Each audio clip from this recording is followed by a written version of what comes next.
ثنا خان، چونکہ آپ کو ہم دیکھتے ہیں، ایک تو آپ کافی بیزی رہتی ہیں اور پھر اس کے علاوہ سوشل جو آپ کے سرکلز ہیں اس میں بھی بہت زیادہ ہے، اور پھر ہم ڈیجیٹل جتنی بھی آج کل میں دیکھ رہا ہوں آپ کی بہت زیادہ وائبرنٹ آپ نظر آتی ہیں. تو آپ کی عید کی تیاری کیسے ہوتی ہے اور چاند رات آپ کی کیسے گزرتی ہے اور سر کو آپ کتنا تنگ کرتی ہیں؟ دیکھیں عامر صاحب کو تنگ کیے بغیر تو میرا خیال ہے کوئی عید نہیں ہوگی. وہ تو انہوں نے لائسنس سائن کیا ہوا ہے لائف ٹائم تنگ ہونے کا. تو یہ تو انڈرسٹوڈ بات ہے. لیکن جہاں تک سوشل اور پرسنل لائف کو مینیج کرنے کی بات ہے تو پرسنل یا family life always comes first.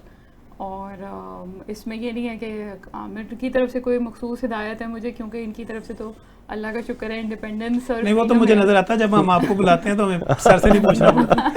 ان کی طرف سے ماشاء اللہ فریڈم ہے کہ میں جو مرضی کروں. لیکن یہ ہے کہ میری پرسنل کچھ ویلیوز اس طرح کی ہیں کہ کام کا ٹائم جو ہے اس کو اتنا مخصوص رکھا جائے کہ وہ فیملی لائف کو افیکٹ نہ کرے، ادروائز کوئی فائدہ نہیں ہوتا. جیسے ایک بہت مشہور ہم کیس اسٹڈی پڑھتے ہیں کوکا کولا کی، تو اس کے ایک سی ای او کی ایک بڑی کوٹیشن مشہور ہوئی اور آئی ایم شیور آپ نے بھی سنی ہوگی، دیکھنے والوں نے بھی سنی ہوگی. But just to reiterate, انہوں نے کہا کہ ہماری زندگی میں ہم ایک جگلر کی طرح ڈفرینٹ بالز کو آپس میں جگل کر رہے ہوتے ہیں اپنے ہاتھوں میں اور کرتب دکھا رہے ہوتے ہیں. تو اس میں ساری کی ساری بالز آپ کے پاس ربڑ کی ہیں، صرف ایک بال جو ہے وہ کانچ کی ہے. اب جو ربر بال ہے وہ آپ کا کام ہے، وہ ایک ربر بال آپ کا سوشل سرکل ہے، ایک ربر بال آپ کی ہابیز ہیں وغیرہ وغیرہ. لیکن جو کانچ کی یا شیشے کی بال ہے وہ آپ کی فیملی ہے. تو اگر جگل کرتے کرتے آپ کی وہ کانچ کی بال گر گئی ہو تو وہ ٹوٹ جائے گی. ربر کی بالز تو واپس باؤنس بیک کر جائیں گی، آ جائیں گی. تو فیملی کی امپورٹنس یہاں سے پتہ چل سکتی ہے.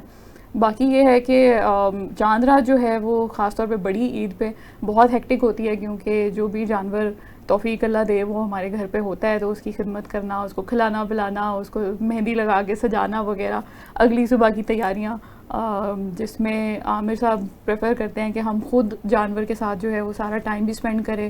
صرف یہ مہربانی کرتے ہیں کہ کسائی بلوا لیتے ہیں. کسی دن مجھے یہ امید ہے کسی عید پہ کہیں گے کہ چلو آؤ بیگم چھریاں تیز کریں، ٹوکے تیز کریں اور خود ہی قربانی کر لیں. لیکن اصل قربانی کا مزہ وہی آتا ہے. ہاں، لیکن یہ سارا کام ماشاء اللہ اپنے ہاتھوں سے کرتے ہیں. صفائی بھی سارا کچھ ہیلپ کرے ہوتے ہیں، کسائی کو بھی، کیونکہ یہ امریکن لائف سٹائل ہے نا کہ اپنا کام خود کرنا ہے. جی بالکل. تو مجھے وہ میں تھوڑی سی پہلے برگر بچی ہوتی تھی، اب آہستہ آہستہ شادی کے 6 سالوں میں تھوڑی تھوڑی ٹرین میں بھی ہو رہی ہوں. تو بس وہ انہیں کھانوں میں ریسیپیز ریوائز کرنے کے چکر میں گزر جاتا ہے، کیونکہ ماشاء اللہ بٹ پیلٹ ہے پوری فیملی کا. تو ہم کوشش کرتے ہیں کہ ذرا ڈفرینٹ قسم کے، منفرد قسم کے کھانے جو ہے ان کی ریسیپیز میں پہلے سے ریوائز کر کے رکھوں تاکہ عید کے دن مزے مزے کے کھانے بنائیں. ٹھیک ہے. اور سر کے لیے شاپنگ آپ کرتی ہیں یا آپ کی شاپنگ سر کرتے ہیں؟ اپنی شاپنگ بھی مجھے خود ہی کرنی پڑتی ہے اور ان کی شاپنگ بھی زبردستی خود کرنی پڑتی ہے، کیونکہ یہ شاپنگ کے معاملے میں بہت زیادہ ہی درویش قسم کے صوفی سفت انسان ہیں. ان کو ہوتا ہے کہ مجھے کچھ خریدنا نہیں ہے، میرے پاس بہت کپڑے ہیں، جو کہ سچ ہے. لیکن مجھے ہمیشہ یہ شوق ہوتا ہے کہ چلیں ایٹ لیسٹ 1 یا 2 دن جو ہوتے ہیں پہلے اس کے لیے نئے کپڑے لے لیں، باقی پھر بندہ گھر میں. یہ تو میرے خیال اللہ بھلا کرے جینز بنانے والوں کا. ایک پینٹ کے اوپر اب 10 شرٹیں بھی چاہیے، پتہ نہیں چلتا کہ یہ کون سا ماڈل ہے. ویسے لیکن اوور آل یہ تو ماشاء اللہ بہت شوقین آدمی ہیں. سارے ہمیشہ ویل ڈریس رہتے ہیں، ہماری تو ملاقات رہتی ہے. لیکن یہ ہے کہ ان کی شاپنگ کی، ان کی میچنگ کی، ان کے کپڑوں کی، وارڈروب کی پوری ذمہ داری میری ہے.